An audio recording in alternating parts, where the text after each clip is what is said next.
mostró el Señor. Ya es cambiando un poco el tema que veníamos trabajando sobre la familia. Y tiene que ver con algo que he observado cuando leo la palabra, que yo sé que muchos de ustedes también se deben haber dado cuenta. Y es cuando a veces el Señor está hablando de alguna cosa y pasa a otro tema o habla de cosas que en principio parecen algo incoherentes.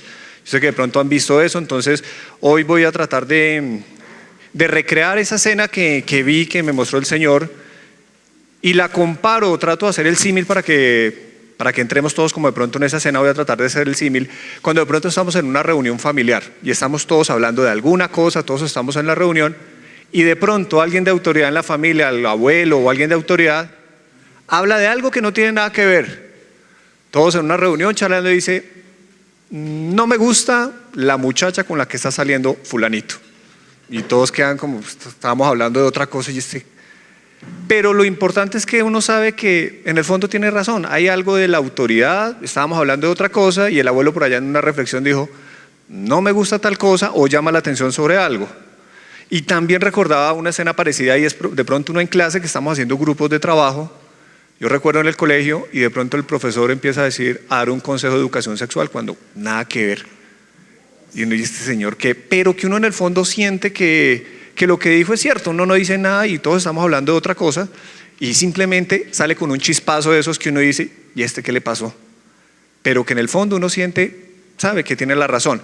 Bueno, pues precisamente esta escena que nos habla la palabra, el Señor estaba con sus discípulos.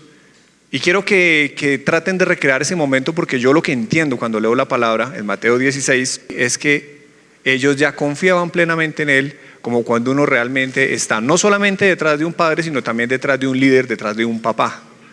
Y ellos, la palabra nos dice que, y llegando sus discípulos al otro lado, se habían olvidado de traer pan.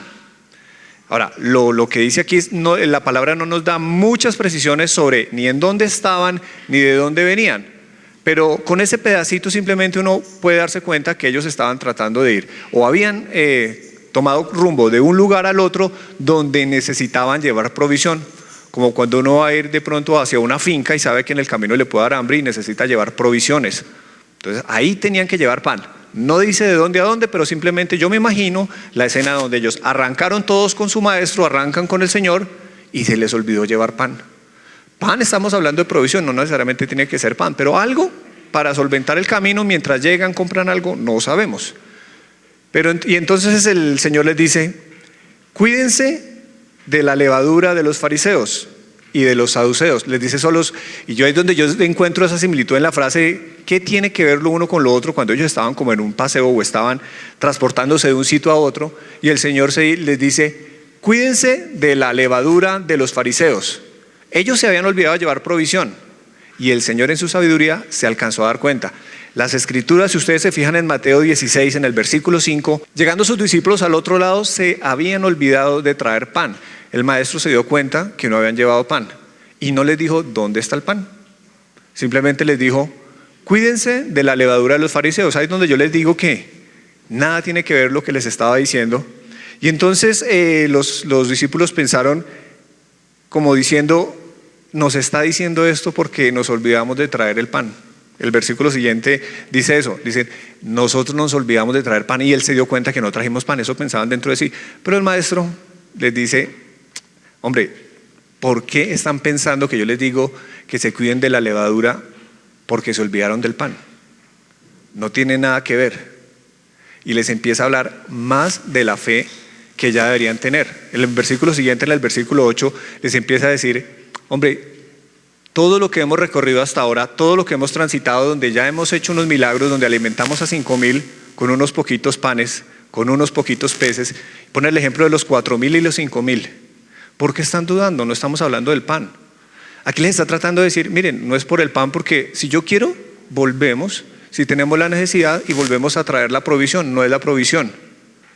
Y allí es donde uno encuentra que el Espíritu Santo, porque el Señor le está hablando de una cosa totalmente distinta, pero el Espíritu Santo les reveló por qué en el versículo siguiente, por qué les estaba hablando en el versículo siguiente, que ellos entendieron que les estaba hablando era no de la levadura de los fariseos, sino de la doctrina. no se estaba refiriendo a la levadura del pan, sino se estaba refiriendo a la doctrina de los fariseos. Ahora, cuando el Señor, fíjense que les dijo ahí, cuando arrancó la frase que les decía como un abuelo, que les dijo: cuídense de la levadura de los fariseos. Y yo me he dado cuenta o he aprendido algo con la lectura de la palabra, y es que cuando el Señor nos hace mención o nos hace específicamente mención de que nos cuidemos de algo, es porque realmente nos tenemos que cuidar, porque eso lo más seguro es que vaya a pasar. Ejemplo de eso es cuando el Señor le dijo a Pedro: me negarás 3 veces. ¿Qué le dijo Pedro? Que no. Y creo que nosotros le hubiéramos dicho lo mismo, de pronto invadidos por el amor y por lo que veníamos viviendo. Uno no juzga esa posición, pero ¿qué pasó? Lo negó. Ahora, no es que necesariamente cuando el Señor nos dice que nos cuidemos de algo es porque ese algo va a pasar. Lo que nos está advirtiendo el Señor es que tengamos cuidado, que nos guardemos de que ese peligro nos alcance. Un ejemplo bien clarito de eso, y ese sí quiero que ahorita lo miremos en las Escrituras, es cuando el Señor sacó de esclavitud al pueblo, lo llevó por el desierto y le entregó la tierra prometida. ¿Qué le dijo el Señor al pueblo? En Josué 23, en el versículo 7, les dijo el pueblo: ahora ustedes van a entrar a poseer una tierra que fluye leche y miel, lo sabemos, pero esa tierra no está desocupada, no está planita. Allá van a encontrar moradores, ¿y qué tienen que hacer? Expulsarlos. Tienen que llegar allá a combatirlos. Y no solamente tenían que llegar a combatirlos, sino que tenían que sacarlos de la tierra. ¿Para qué? ¿Qué les dijo el Señor que para qué los sacaran de la tierra? El Señor les dijo que los tenían que expulsar para que no se mezclaran. En Josué 23 vamos a ver qué dice allí, para que no os mezcléis con estas naciones que han quedado con vosotros, ni hagáis mención ni juréis por el nombre de sus dioses, ni los sirváis ni os inclinéis, mas a Jehová vuestro Dios seguiréis como habéis hecho hasta hoy. Pues ha arrojado delante de vosotros grandes y fuertes naciones hasta hoy, nadie ha podido resistir delante de vuestro rostro. El Señor les estaba diciendo: miren, no fue por su fuerza y por su espada, porque ellos no eran pueblo guerrero, y eso lo sabemos. Esos pueblos estaban siendo arrojados por el favor de Jehová, pero sí les dijo claramente: cuídense de expulsarlos para que no terminen más adelante mezclándose con ellos. Eso era lo que tenían que cuidarse.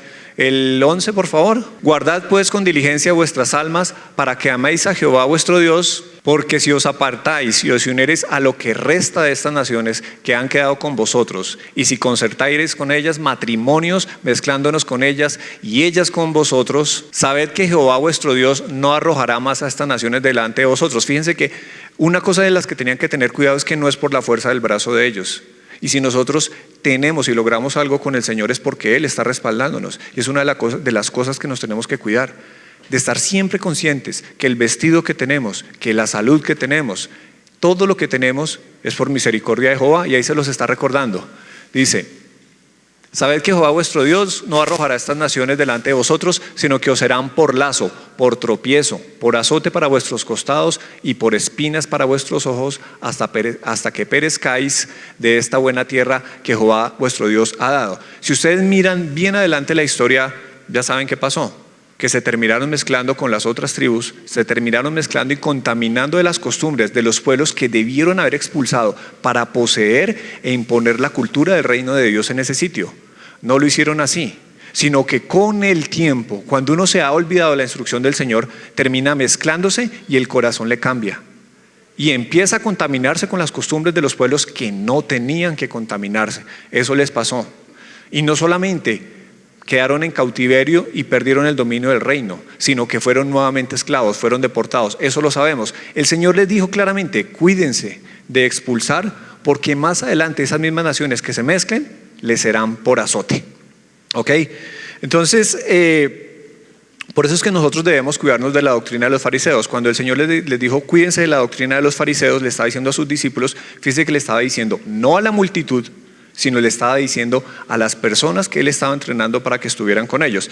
Ahora, es importante saber qué es la doctrina. La doctrina simplemente es un grupo de conceptos teóricos de uno o de varios autores que son tomados como ciertos y los toman otras personas una vez que lo escuchan. ¿Por qué es importante esto incluso en el campo científico? Porque algunos autores que han estudiado y que se han dedicado a estudiar mucho un tema terminan creando algo que se llama doctrina.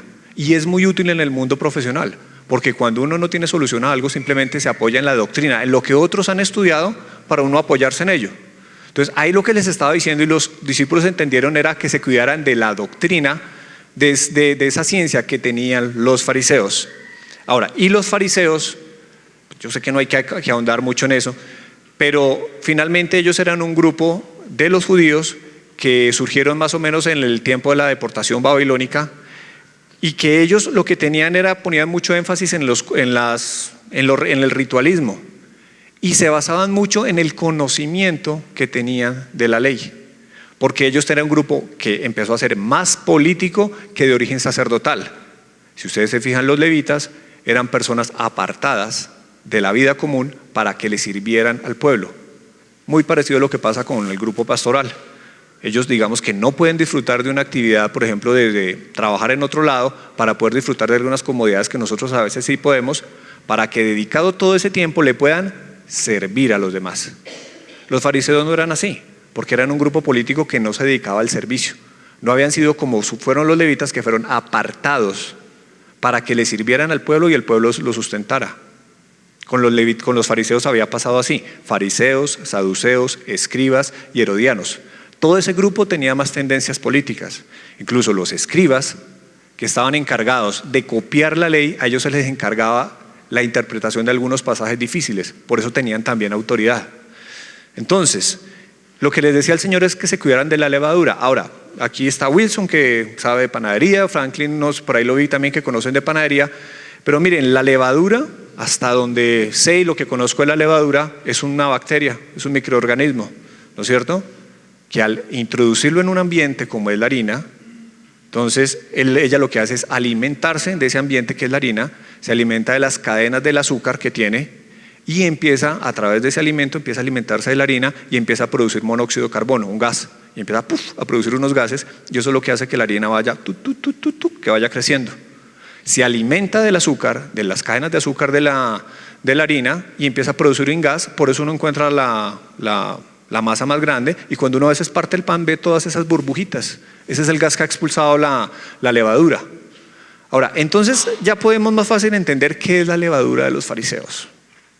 La levadura de los fariseos simplemente era una doctrina de la que ellos se alimentaban. ¿Ellos de qué se alimentaban? No se alimentaban de la presencia del Señor, no se alimentaban de pasar a tiempo a solas con el Señor, se alimentaban de la ley, de simple y puro conocimiento. Ahí es cuando yo empezaba a entender lo que le decía al Señor: no es que se cuiden de la persona, cuídense de la doctrina, de ese direccionamiento hacia la forma de pensar de ellos. ¿Ellos de qué se alimentaban? Así como la levadura se alimenta de la harina y el azúcar y produce un gas, ellos se inflaban con el conocimiento y el alimento que les daba tener más conocimiento que los demás de la ley, de las tradiciones, porque ellos ponían mucho énfasis en las tradiciones y se apartaban de los demás, porque ellos lo que hacían era una división, porque primero se sentían superiores y ponían una barrera entre ellos y las personas, por eso el estatus de ellos era político. Ahora, se alimentaban del conocimiento, no solamente de saber la ley, sino del conocimiento y la interpretación que ellos les daban, y como tomaron el dominio de la sinagoga, era lo que ellos dijeran. La otra cosa que los hacía crecer es que se envanecían con el conocimiento. A ellos los inflaba, precisamente la levadura, lo que los inflaba a ellos era el conocimiento. No era la autoridad que le entregaba a las mismas personas, sino el conocimiento. Otra cosa de la que se alimentaban, obviamente, era el estatus social. El alimento de ellos, lo que los hacía sentir mejores, poderosos, era el estatus social que les entregaba la misma iglesia, que les había otorgado la iglesia. Y por último, se alimentaban también de poder. Tal cual como la levadura, cuando se alimenta de las cadenas de azúcar, ellos se alimentaban de esos elementos. Ahora, ¿cuál es el peligro de la levadura de los fariseos en nosotros? Porque es que él le estaba diciendo, el Señor le dijo: cuídense de la doctrina, de la levadura de los fariseos, a las personas que estaban siendo entrenadas y que seguían al Señor. Es decir, eso no era para el pueblo, somos para los que hemos conocido al Señor, porque ese peligro está para nosotros. Es un peligro del que nos debemos estar cuidando, porque es lo que nos puede pasar. Y yo sé que cuando el Señor dice que pasa algo, pasa. Y les digo, les repito, no es que necesariamente uno vaya a ser víctima del peligro, es que el peligro lo va a estar tocando y nos va a tocar todo el tiempo. Cuando nosotros, uno de los peligros directamente de que haya mucho conocimiento es que ataca directamente la fe, que fue una de mis, digamos que fue de las barreras que yo tuve en el principio, en el andar con el Señor. Lo sabe mi pastor Nicolás, que batalló bastante con eso porque yo venía de, todo tenía que ser intelectual y que tenía que entrarme por el raciocinio y tenía que analizarlo perfectamente, y hasta que no estaba convencido de una manera lógica y teórica, ahí sí le daba el aval. Esa fue una barrera muy grande, porque es que el conocimiento no está mal. Es cuando yo le pongo una barrera a lo que por gracia me es otorgado, a lo que me es revelado, y primero lo tengo que pasar por el filtro de la razón. Ahí yo empiezo a ponerle una puerta cerrada a la fe.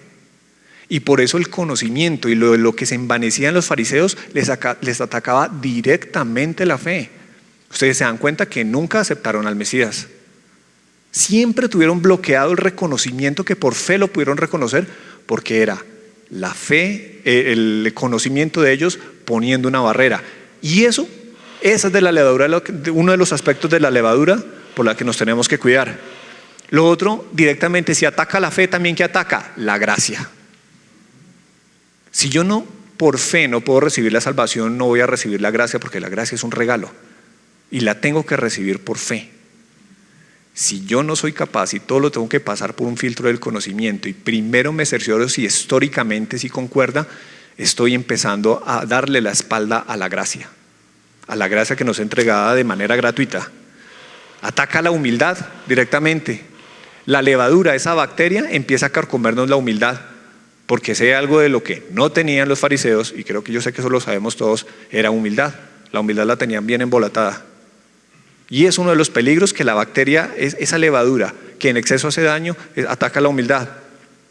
Atacaba también el arrepentimiento. Yo no sé si yo no soy capaz de reconocer mi pecado y mi error, no entiendo de qué manera me puedo arrepentir. La palabra arrepentimiento en el Nuevo Testamento viene del griego metanoeo, y esa palabra es utilizada, solo unas poquitas veces es utilizada la palabra que tiene que ver con la compunción, ese arrepentimiento, ese sentimiento de compunción. El resto de veces, cuando el Señor les dice arrepentidos porque el reino de Dios ha llegado, lo que les está diciendo es metanoeo. Meta es cambiar, y noeo de conocimiento, cambiar la forma de pensar. Realmente el arrepentimiento no es solamente la sensación de tristeza o ese sentimiento de compunción interior, sino que haya una transformación del pensamiento. Difícilmente, si yo tengo barreras y es lo que leo y me apoyo únicamente en la ley, sin dejar que el Espíritu Santo sea el que obre y me revele la palabra, no voy a tener un arrepentimiento, porque no estoy cambiando el conocimiento, no estoy mudando mi manera de pensar. Y precisamente esa doctrina era la que le decía al Señor: ojo con la doctrina de los fariseos, ojo con esa levadura. La misericordia del Señor siempre ha estado presente. Es una de las cosas bonitas cuando uno lee las Escrituras y las compara en contexto. Siempre que el hombre ha caído, siempre al lado de él que ha estado la misericordia. Siempre. En la época adánica, en la época del éxodo, en la época del exilio, siempre al lado de la caída del pueblo, siempre ha venido la misericordia. Siempre ha venido la misericordia. Después de que Israel estuvo adorando al becerro, ¿qué hizo el Señor? Renovó el pacto. Les entregó unas tablas nuevas. Después que había destruido las tablas anteriores y venían de adorar el becerro, el Señor por misericordia les entregó unas tablas nuevas y les renovó y les dejó clarito, algo que es muy sencillo, qué es lo que tenemos que hacer. Les entregó los 10 mandamientos, de los cuales fácilmente podemos resumir que la mitad o menos de la mitad de ellos están dedicados a cómo nos debemos relacionar con el Señor. Ponerlo de primero, amarlo sobre todas las cosas, no jurar por su nombre en vano. Es decir, todo va dirigido hacia el amor que le tenemos que tener a Él y el respeto al temor a saber que siempre está presente. Y todo el resto de los demás mandamientos siempre son relacionales, de la forma en cómo debemos relacionarnos los unos con los otros. Y es simple, es simplemente, entre más simple lo veamos, más fácil lo entendemos. Tan clarito que el Señor en el Nuevo Testamento se lo dijo. Se resume en 2 cosas: amar al Señor con todo corazón, con toda tu alma y con todas tus fuerzas. Y el segundo mandamiento es parecido: amar al prójimo. Mateo 22:37. Amarás al Señor tu Dios con todo tu corazón, con toda tu alma y con toda tu mente. Ese es el primer y grande mandamiento. Y el segundo es semejante: amarás a tu prójimo como a ti mismo. Si nosotros entendemos eso, simplemente no tenemos que ir más allá. La levadura de los fariseos simplemente nos desvía de ese propósito original. Fíjense que simplemente es tener un respeto por el Señor, amarlo con todo nuestro corazón y con todas nuestras fuerzas. Y el segundo simplemente es la manera relacional de cómo nos relacionamos con los demás. Por eso les digo que la misericordia del Señor siempre estuvo presente. Y en la época del exilio, cuando Israel logró prosperar, a pesar de que aún seguía con la adoración, les estoy hablando de la época del exilio babilónico, en la época de cuando estaba reinando Jeroboam II, ellos vivían en una rutina espiritual, parecido a lo que nos pasa cuando nos dejamos contaminar con la levadura de los fariseos. Ellos adoraban al Señor y adoraban a los ídolos. Pero lo triste, digamos, de esa rutina espiritual es que ellos le atribuían la prosperidad a los ídolos. No eran capaces de reconocer que esa prosperidad venía de Jehová, sino que la prosperidad se la atribuían directamente a los ídolos que adoraban. Ellos permitían la idolatría, y el Señor tuvo que enviar al profeta Oseas. Esto fue por la misma época del profeta Jeremías, la misma época del profeta Isaías, y más adelantico cuando vino el profeta Oseas, y hablaron de lo mismo. Lo que les pedía el Señor, volvió y se lo repitió. Oseas 6, versículo 5. Por esta causa los corté por medio de los profetas, con las palabras de mi boca los maté. Y tus juicios serán como la luz que sale. Siempre que hay un juicio del Señor, al otro lado está la misericordia. Y le dice al pueblo, porque el pueblo estaba tan próspero que le traían los sacrificios al Señor. Porque misericordia quiero y no sacrificio, y conocimiento de Dios más que holocaustos. Ahí es muy simple lo que les estaba diciendo el Señor. Y se los dijo en Isaías 1:11, si de pronto alguno de ustedes lo han leído. El Señor les decía, miren, estoy hasta acá de los sacrificios, de que me traigan becerros y becerros y becerros engordados cuando por detrás están haciendo lo malo delante de mis ojos. ¿A mí de qué me sirven sangre de toros si yo no me alimento de ello? El Señor les dice que de Él es toda la creación y su plenitud. Es más, en el Salmo 50 nos dice, si tuviera hambre no nos lo diría a nosotros. Él no se alimenta de sangre de toros. Y precisamente el pueblo, cuando estaban, el profeta Oseas les dijo, estaban enriquecidos y le traían holocaustos, les dijo, misericordia quiero y no sacrificio. Fíjense la relación que tiene con los mandamientos, con los que son relacionales. Cumplan los mandamientos, es lo que les está pidiendo, no que le traigan becerros y filas de becerros al altar. Los tenía cansados. Misericordia quiero y no sacrificio. El Señor los cortó por medio del profeta, lo había repetido en esa misma época, y siempre ha estado la misericordia con nosotros. Cuando Jesús le dijo a los discípulos que se cuidaran de esa harina, es porque nosotros, hoy en día, cuando una vez que somos limpiados del pecado y que somos apartados, no solamente dejamos atrás el pecado, sino que también a veces empezamos a apartarnos de las personas que ya no nos gustan porque pecan mucho, en vez de acercarnos para entregarles la salvación. Ahí es cuando empieza a inflarse la levadura del conocimiento de la ley y no se empieza a aplicar misericordia quiero y no sacrificio. Eso es uno de los peligros, empezamos a contaminarnos. Igual también empezamos como cristianos, lo he experimentado, uno cae en la tentación de ya no empezar a orar con el corazón, sino a orar con la boca, como suena. Y empezamos a fijarnos más en que suene bonita la oración, que la oración salga de las entrañas. Nos empezamos a contaminar con el sonido como hacían los fariseos, que lo hacían en voz alta para que supieran que conocían las escrituras. Y eso no sé qué nos pasa y tendemos a caer en eso. Normalmente cuando uno hace una oración que le sale del corazón, siempre no importa tanto cómo suene, pero uno se da cuenta cuando una persona está orando y que así se equivoque, esa oración impacta y nos llega a todos. Lo más importante viene siendo el corazón. Sentimos también miedo en admitir nuestros pecados. Cuando comenzamos a andar con el Señor, muchas veces comenzamos a llenarnos de miedos de admitir algunas equivocaciones, tal vez, digo yo, por el miedo a que nos empiecen a juzgar cuando admitimos que nos equivocamos. Cuando no le queremos a veces confesar a nuestros guías, a quienes nos están mentoreando, cosas en las que hemos caído precisamente por miedo a ser juzgados, lo cual indica que nosotros, si nos llegan a contar algo, también podríamos estar juzgando. Empezamos a calificar la vida de los demás. Y es algo con lo que yo también he empezado a batallar ya de hace un rato, porque empiezo uno a mirar a qué hora llega tal persona a la iglesia. ¿Y por qué llega tarde? O llega y llegas a hacer otras cosas. ¿Por qué no hace? Empezamos a poner un parámetro a medir según mis vivencias, a comparar la vida del otro. Y les estoy hablando que nosotros, después de haber recibido la gracia, empezamos. Por eso el Señor nos dice: cuídense de esa doctrina, porque nos empieza a pasar. Empezamos a preguntarnos por qué ora así, por qué ora así, por qué tal persona tiene tatuajes. Y ese ejemplo lo pongo directamente del pastor Alducin, que dice: ¿qué se fija uno en un muñeco que tiene otro pintado cuando uno tiene una panzota así de tomar Coca-Cola y cocorico? ¿Por qué no se controla la persona más bien en vez de estar mirando si la otra persona tiene un muñeco pintado en la piel? Ahí empezamos a ponerle legalismos a las cosas y no juzgar lo uno o lo otro. Empezamos también a mirar por qué tal persona lleva 20 días en la iglesia y ya se la pasa de brazo cogido con el pastor. Empezamos a crear una cantidad de juicios y empezamos a medir la vida del otro con respecto a lo que yo he vivido. Empezamos a medir, empezamos a juzgar y a calificar, y empezamos de pronto a malentender la misericordia que está teniendo el pastor con otra oveja, porque de pronto conmigo no fue así, porque a mí me tocó más duro, porque mi camino fue distinto, y empezamos a caer en eso. Nosotros a veces, miren que el Señor, cuando empezó a llamar a sus discípulos, yo ahí veía que cuando llamó a Mateo, ¿a quién llamó? A un recogedor de impuestos.